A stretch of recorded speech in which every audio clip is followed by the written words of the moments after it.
Rarely have we seen a takedown of a league commissioner as calmly or efficiently delivered.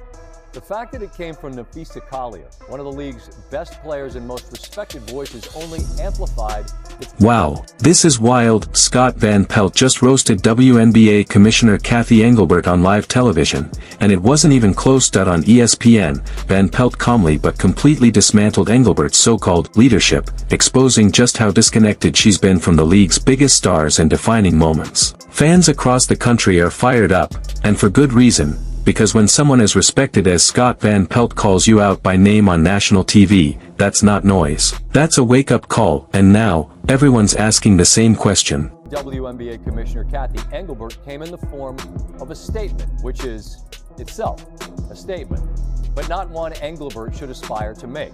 When a star player says directly, "We have the worst leadership in the world and you are the leader," your response that you're disheartened, that your perspectives differ, makes me wonder if you heard what Fee said.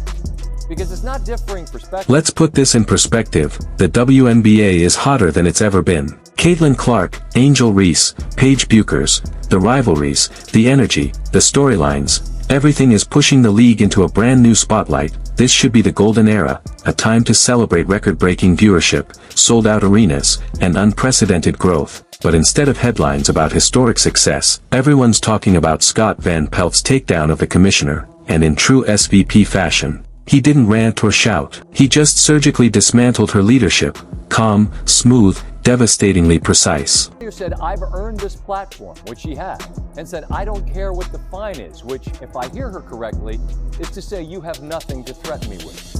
The chorus of voices of current stars in the WNBA, which echo Collier's sentiment, didn't have a single opposing... It all started when Nafisa Collier dropped a bomb in her exit interview. She didn't just criticize the league, she exposed it, calling WNBA leadership the worst in all of professional sports. Then came the shocker. Collier revealed a supposed private comment from Engelbert herself, claiming Caitlin Clark should be thankful for the WNBA, because without it, she wouldn't be earning any money. Seriously, did Engelbert forget about the Iowa era? The massive nil deals? The endorsements that made Clark a millionaire before she ever set foot in the league? It's not just tone deaf. It's unbelievable. As for what Engelbert is alleged to have said to Collier, if she actually suggested Caitlin Clark should be grateful for what she makes off the court, that's preposterous. Did you miss the Iowa years? Clark is the Tiger Woods tide that lifts all boats. And we know this show is proof. The highest rating we have ever had followed one of her games at Iowa.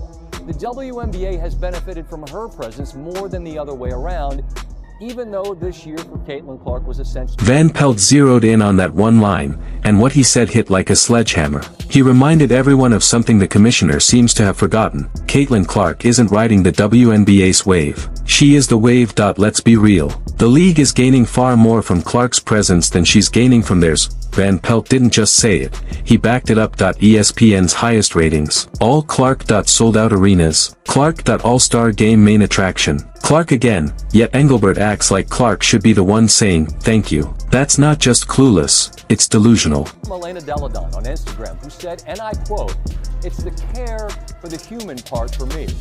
I'm not sure Kathy knows I've retired. Heard from everyone but her." And I don't like to pile on, that's not my thing.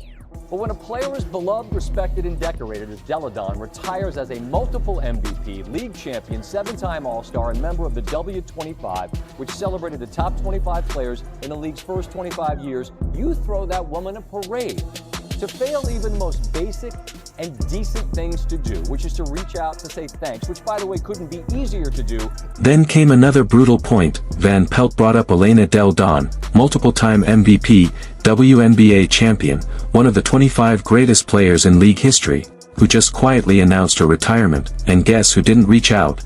The commissioner. Van Pelt called it exactly what it was, a total failure of leadership. A quick message, "Thank you for everything you did for this league. Costs nothing." But Engelbert didn't bother, and when the backlash came, her response was the same lifeless PR jargon, disheartened, and committed to collaboration. Van Pelt didn't let it slide. He made it clear, this isn't about a disagreement in opinions. This is about the commissioner being the problem. Franchise valuations have soared. Players want more money and the CBA expires at the end of this month. This was a whole lot more than just a shot across the bow. The WNBA Finals begin this Friday, and we typically hear from Adam Silver on the eve of the NBA Finals.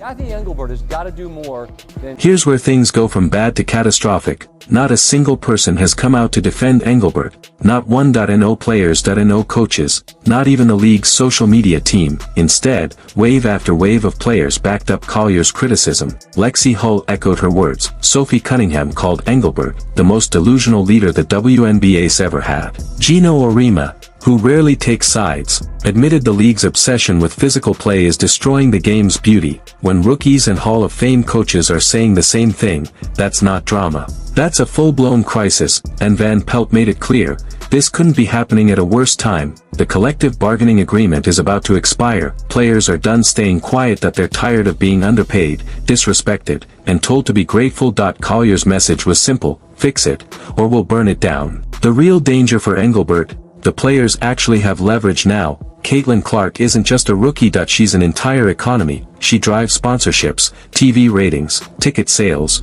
everything. So when Engelbert acts like the league is somehow bigger than the stars fueling its success, she's not just mistaken, she's out of touch, and Van Pelt didn't miss that. He said it straight, the WNBA didn't make Caitlin Clark. Caitlin Clark made the WNBA relevant again, downplaying that isn't just ignorant, it's self-sabotage. Van Pelt closed his segment with a warning, and it was chilling. The WNBA is standing at the edge of a golden era, franchise values are climbing, expansion is coming, media rights could be worth billions. But instead of celebration, the headlines are chaos, players blasting the commissioner, coaches fined for honesty, legends retiring without acknowledgement, officiating disasters every week. The league isn't gaining momentum, it's melting down, and when Van Pelt said, this is collapse in slow motion, you could feel it, because he's right. You can't PR your way out of this, you either fix it, or step aside. The NBA bankrolls the WNBA, it keeps it financially stable, and when ESPN's biggest names,